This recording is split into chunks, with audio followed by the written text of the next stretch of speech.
if you have your Arctic electric pipe freezer Arctic from Arctic Case not working correctly, then most likely it just needs regassing. And let me just show you quickly what to expect if you're gonna undo just maybe 4, 5, 6 screws all together. It's very easy to like get to. Not that much work really. Now I'm gonna tell you first maybe my story.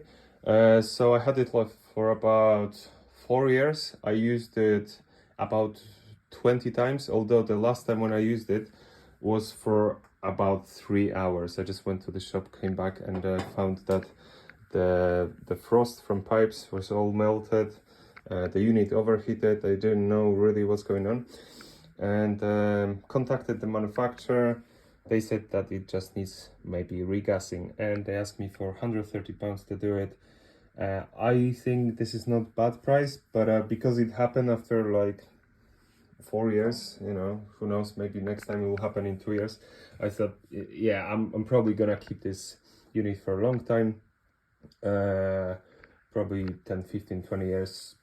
So I'm gonna save myself a lot of money if I'm gonna learn how to do it myself. Now, right, so this unit needs R134A.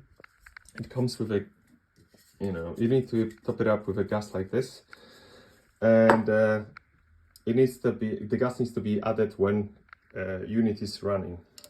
So you need to switch it on to the power. Here is the Schrader valve where we'll be connecting your adapter.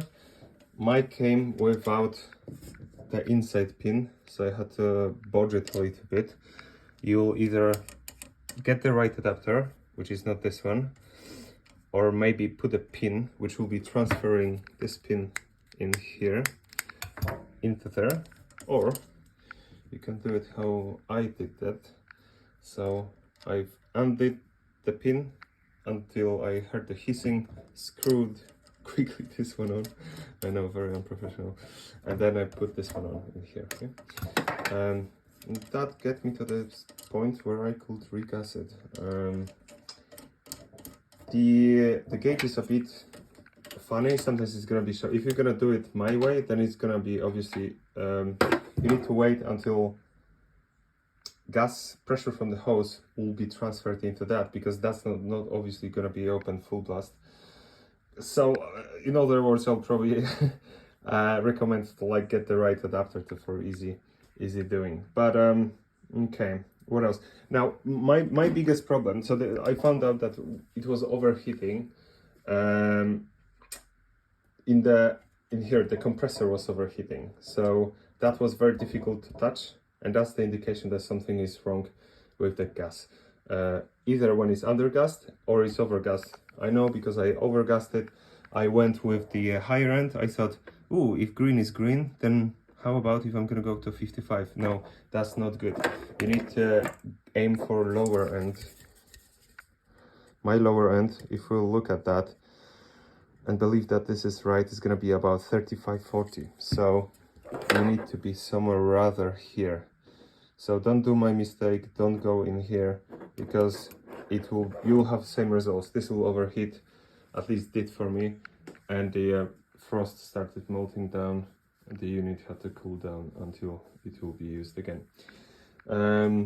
Good indication that everything is good is that this is very lukewarm. You've got frost all over your pipes, including in here.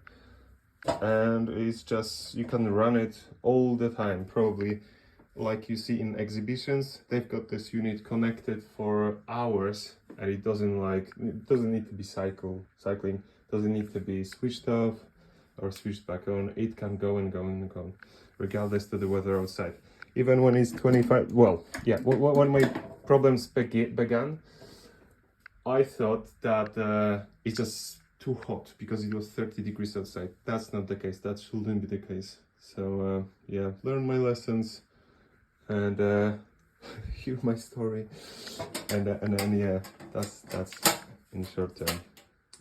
In other words, the solution. Yeah. If I'll buy this one again, you don't really need the leak stop. You don't need oil plus UV. You just need a simple guy. You need something like for as cheap as possible, really, with the right adapters. And yeah, cool.